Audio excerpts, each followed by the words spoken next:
Hey guys, and welcome to my YouTube channel, ESP Daniela. So for today's video, we are going to be testing out ChatGPT 3 versus Google and see which one does better. Feel free to let me know in the comments which ones you think did better with each particular round. I'm going through 10 rounds, 10 different scenarios that I'm using with this comparison video. So let's get to it. Okay, so the first prompt that I gave the chat box was to create a code in HTML with a money symbol floating across the screen. And as you can see here, it gave me a code, it generated that automatically. But then I wanted it to be 10 times bigger, the money symbol, so then I asked for that. And so it gave me a new code. So let's just copy this and then see how it looks on my course page here. Let's see, copy the code and we'll paste it in. Full screen. Let's see, let's bring it down here. Oop, there we go. It works. And of course, I tried it with Google, the same exact question to create a code in HTML with the money symbol. And these were the results I got. It wasn't really specific as what the chat box has to offer. And then the next question I asked it was, can you create a lesson plan for a science teacher teaching about the rock cycle to first graders? And it gave me a step-by-step process as seen here. Feel free to pause your screen so you can read it on your own time. And then when I asked Google the same question, can you create a lesson plan for as a science teacher? It went to this link and various other links. And so you guys can compare and see which you think gives a better result. This just goes to show you how they differ and how they may be alike. And then the next thing I asked the chat box from OpenAI was, what college majors make the most money? And from here it said, according to a recent study, these are the following majors: engineering, computer science, business, economics, math, health professions. And so when I did the same thing for Google, it showed me basically like the same list of majors, so they're essentially pretty much the same with that. Next up, I asked, can you give me a salary range for each of these positions? And so with ChatGPT 3, it gave me a salary range 65 to 75. And so when I put that separately into Google plus salary info, so here it says with ChatGPT 3, salary range for engineering is 65,000 to 75,000. So let's see what this article from Google has to say for engineering. Here's a range, 64,000 to 68,000. So they're fairly close with the start of the range, but not so much with the ending of the. So that shows you how they differ there with their results. And then I also asked for the AI to put this information into a spreadsheet. And I really love this feature because if you're trying to organize this information and keep track of things you're looking into doing or applying for, whatever it may be, you can make it into a spreadsheet. And of course with Google, you can't really do that via their search. You would have to separately go to Google Sheets or Microsoft Excel in order to access that. And then I asked the AI, I am a college student looking for scholarships. Can you list 10 for minorities in liberal arts? And this is what it showed here. So it's showing me scholarships from the NAACP, UNCF. However, as a Black woman, a lot of these scholarships I would not be eligible for because they're for other minority demographics. So then I asked the follow-up question of, can you have the list of scholarships specific to Black students? And then from there, it gave me a different list of scholarships that Black students can alone be eligible for, or in addition to alongside other minority groups. And so when I compare this over to Google, asking the same questions of scholarships for minorities in liberal arts, this is what it shows. And as you can see, the very first two links that they show me are in fact ads. And this isn't to say that ads, you can't win scholarships from them. Like for example, the Taco Bell Foundation scholarship, I've had several students win theirs anywhere from $5,000 to $10,000. And by the way, make sure to check my bio description for resources, scholarship resources. That's what my content's mainly about on here. But anywho, let's just go down to this third link here, liberal arts scholarships, and it redirects me to scholarships.com. And as you can see here, what's that? 1, 2, 3, 4, 5, 6, 7, 8, 9, 10. So a little over 15 scholarships, I want to say, for liberal arts listed on scholarships.com. Of course, there's way more than that, but this is like a starter. Now, as far as comparing the results from each of these, I personally would prefer this because it gives you a direct link to apply for these scholarships, as well as stating the deadlines and how much they amount for.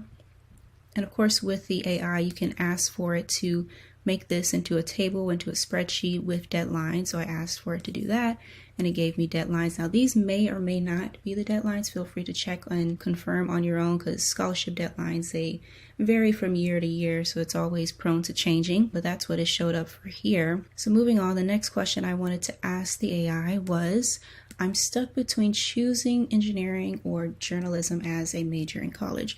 Can you let me know the pros and cons of each?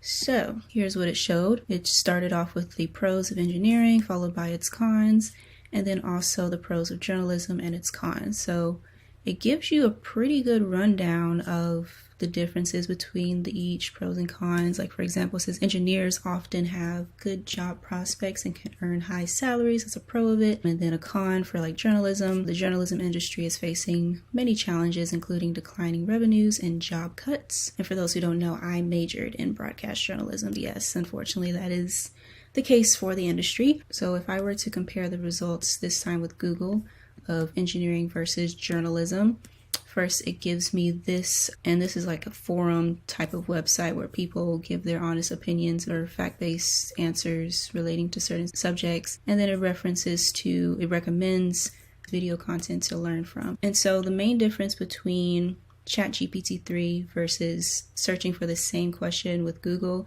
because these two majors are so different from each other, engineering versus journalism, you can't really find like an existing blog post that thoroughly provides the pros and cons of each. If I were to instead say the difference between computer science versus computer engineering, I might find something for that. But since these are not that much related, you're not really going to find a one piece of information that has both in it. So moving on, I also wanted to ask the AI a pretty fun type of essay prompt. So I asked it, can you write an essay comparing a masochist versus a sadist in the style of Peter Griffin from Family Guy? And this is what it wrote. Let me read some of it. As a guy who's been around the block a few times, I've seen some weird stuff. And believe me, there's no one weirder than a masochist and a sadist. For those who don't know, a masochist is someone who gets off on pain. They love nothing more than getting smacked around, whipped, or whatever. On the other hand, a sadist is someone who gets off on causing pain. They love nothing more than dishing out the punishment and watching their victims squirm. I can see Peter Griffin saying that. So of course, when I asked Google the same exact question, I was not expecting it to give a proper response for it. It basically just tells you the differences between sadism versus masochism. So it's not really particular to Peter Griffin because that was very specific. So moving on, I also asked the AI, what is the outline of a standard research paper? And I really like how it provided this information bullet by bullet. So it starts off with the title, introduction, literature review, methods, results, discussion, conclusions, and references. So yes, that is the standard format for a research paper. I've written plenty so far in grad school. And so I asked the same question for Google, and it also gave me a pretty solid answer, but with less information. So it says here, the first result, introduction, methods, results, discussion, but it leaves out other parts such as the literature review. So the next prompt that I have for ChatGPT 3 was, can you write me a research paper including all these elements about TikTok versus Instagram? Also, use 10 APA style citations dating between 2019 and 2020. And the elements I'm meaning are from the earlier question, because I said include all the elements for a research paper. And as you can see here, it started off with a title of the paper, comparing TikTok versus Instagram, a study of user engagement and content sharing. Starts with the introduction, the literature review, and let's see, the methods. It even goes into quantitative versus qualitative data, results. And also, one thing that I have noticed with using ChatGPT 3 is that it'll stop at a certain point with the word count. So if you wanted to continue off where it left off, you would have to say continue, or even continue to the end of the paper to be more specific. And then it finally shows references with what I indicated earlier with a prompt to have them dated between 2019 to 2020. And as you can see, they're in APA style. And it only gave me at first 3 references. So I said I need 7 more because my initial prompt said to give 10 citations, 10 references total. So it added 7 more that I could put into this paper. And this is just so insane. I can only imagine what students would be using this. Now, me personally, I wouldn't really use this because I like writing things originally on my own. I just really enjoy writing, so that's just me. So next up, I wanted to try out how it did with math questions. So I pulled up this blog from Google. It was one of the very first results that popped up, and it says 35 fun math questions with answers. And so this was the first one that I asked it. Using only addition, how do you add 8 8s and get the number 1000? So when I asked, so this is the actual answer, you would add 888 plus 88 plus 888 to get 1000. But then with the AI, it did something totally different. And this question says using only addition, but for whatever reason, it decided to use subtraction at the end. So that doesn't properly answer the question, even though it got the same answer result. So that was wrong. And I was like, okay, let's try the next math question on here, which is Sally is 50 years old and her mother is 80. How many years ago was Sally's mother times her age? And so the answer was this, 40 years ago. But with the AI, as you can see, it gave us an answer that was totally different. So if you're trying to use this for like math, it may or may not work. So please guys, as it stands, it is not 100% accurate with math in particular. So the next question I asked was, what are some free resources to study for the AP exams?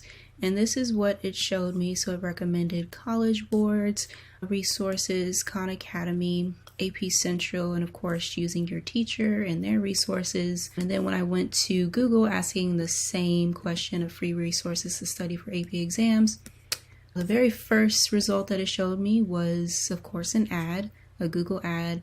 And finally, you start to see results that are not ads after you scroll past that part. And so in terms of comparing these two results, I personally would still prefer using Google simply because it hyperlinks directly to these certain resources that I'm needing. Whereas with this resource, the AI, you would have to copy and paste the name of that particular resource into Google or some other search engine in order to be redirected to their website. So it leaves one less step for you to do by using Google. And now for the final question that I asked the AI for this particular video is, where online can I find scholarships for graduate students? And ChatGPT-3, it responded that there are several online resources where graduate students can find scholarships, including the following.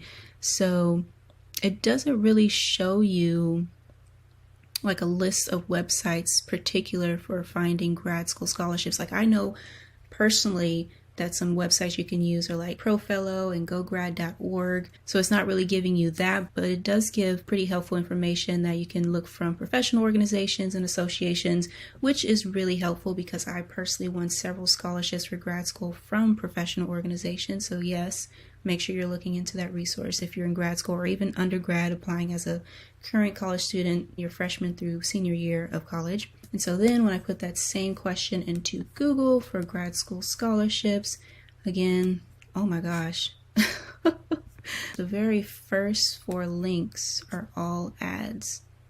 Only when you scroll down do you start to find websites that are not. So if I go here, 8 excellent resources to find grad school scholarships from studentloanhero.com, finally you'll see a list. Well, that's it for today's video. Thank you so much for watching. And also, since you are probably still interested in learning more about ChatGPT-3, I made another video on how and what this means for the future of education, schools, students, and so forth. So make sure to check that out. And I also give some advice on how to fully optimize this as a student yourself, if you're a student watching this. Okay, bye.